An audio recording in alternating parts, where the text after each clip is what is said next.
that we saw across the whole spectrum, because there were a lot of media outlets that covered the Caitlin Clark thing, but you didn't see a whole lot of MSNBC and CNN really and truly. You see, I think a lot of Caitlin Clark fans are from the Midwest, from southern states, and I do believe, whether anybody wants to hear it or not, there's a lot of conservative fans that... There's a lot to unpack here. Did Stephanie White step forward to publicly show support for Caitlin Clark? No, she did not. Instead, she directed her sympathy toward Alyssa Thomas, a player she previously coached, alongside Dana Bonner. The messaging has become unmistakable, and there's been ongoing discussion about an underlying agenda in this coverage. Fans that want to watch Caitlin Clark play basketball, and to a lesser extent, Sophie Cunningham now. Stephanie White does not want you to continue watching this league. And she comes right out and says, if you don't support their social activism and their social causes, they don't want you watching. Now, White essentially communicated that Clark's supporters aren't welcome within this league. There's a theory worth considering here, based on how coverage played out across various outlets. Plenty of networks covered the Clark situation, yet noticeably absent were extensive segments from MSNBC or CNN. A large portion of Clark's fan base likely comes from the Midwest and southern regions, and it's reasonable to acknowledge that a significant chunk of that support leans conservative, drawn specifically to watching Clark play, with Sophie Cunningham pulling similar interest to a smaller degree. White apparently isn't interested in retaining that audience going forward, essentially stating that anyone unwilling to back the league's social causes and activism isn't wanted as a viewer. What you watching? Now, it tells me they care more about their social activism than they do their actual bottom line and how much money they're making, and about their ratings. And the inability to set aside her ex-player and worry about her own player is just wild. It's wild.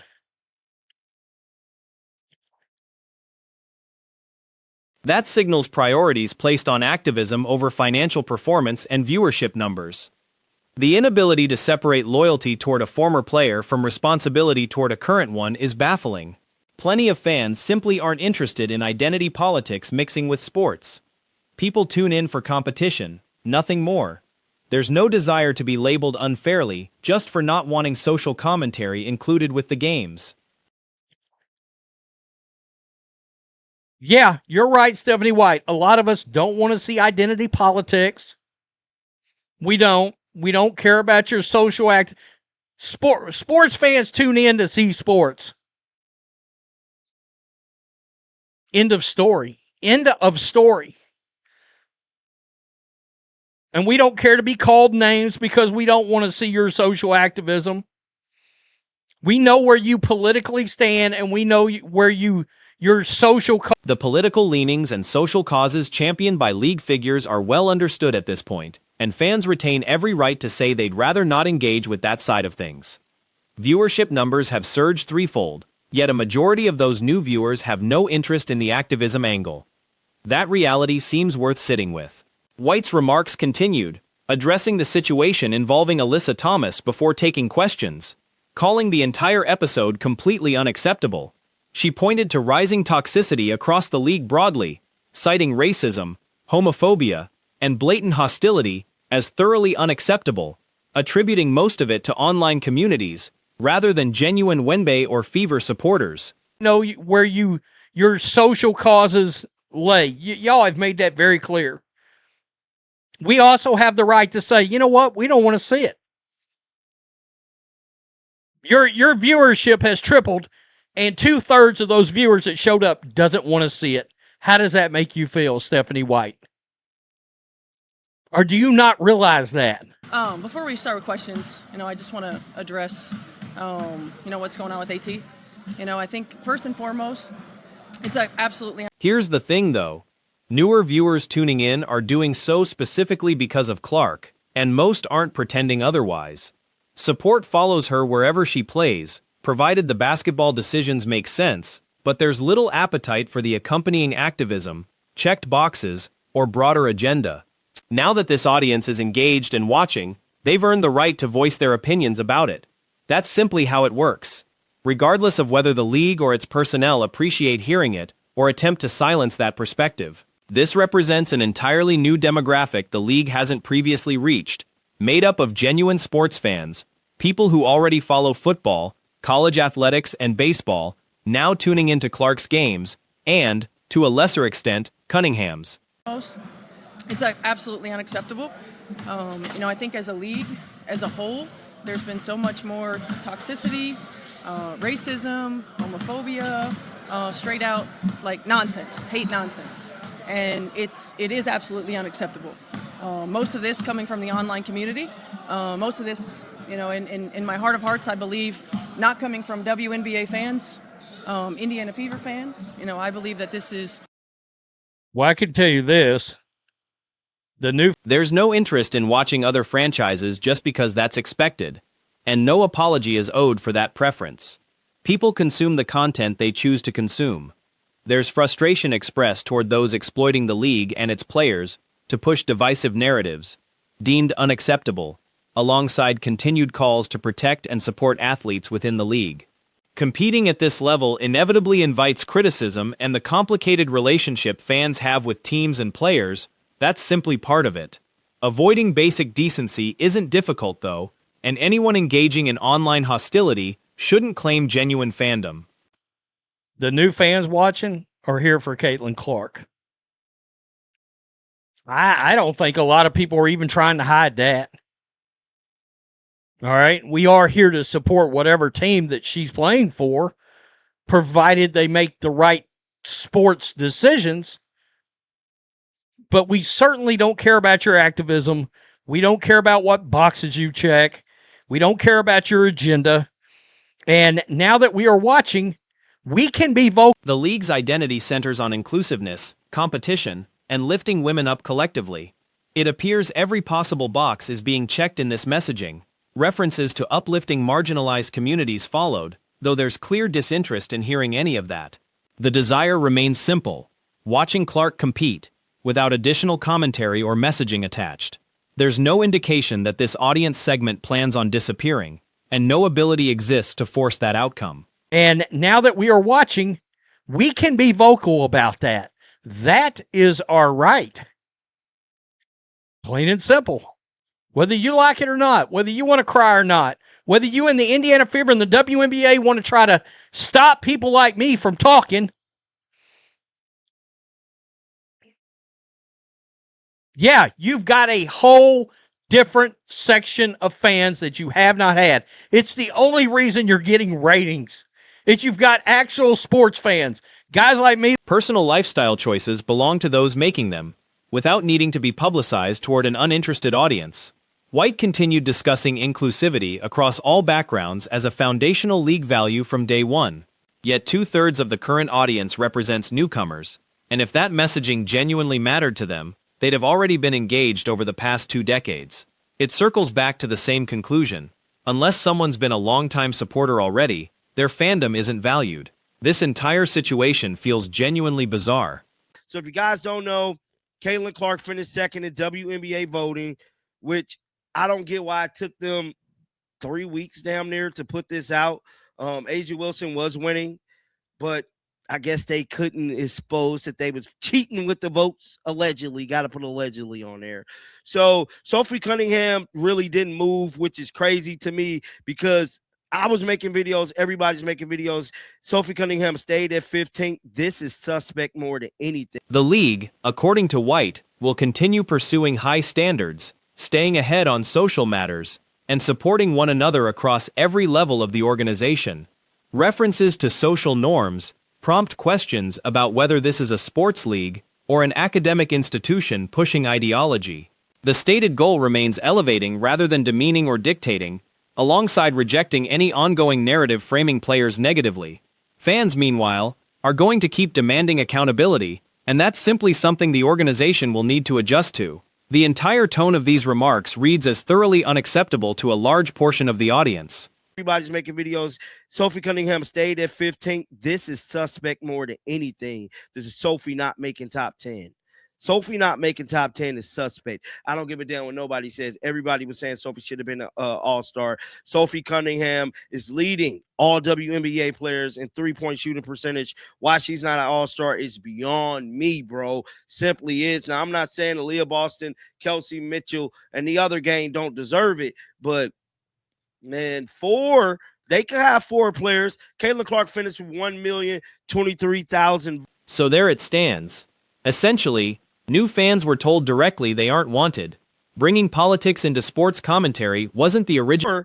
They could have 4 players. Caitlin Clark finished with 1,023,000 votes. Paige Beckers beat her. Ain't that something? The poster child, Paige Beckers, the UConn Mafia. What I keep telling y'all act like the UConn Mafia don't exist. Paige got more votes than Caitlin Clark by like 22,000 votes, which is crazy to me. Paige games don't even get that many viewerships. Do Paige games even get 1 million views?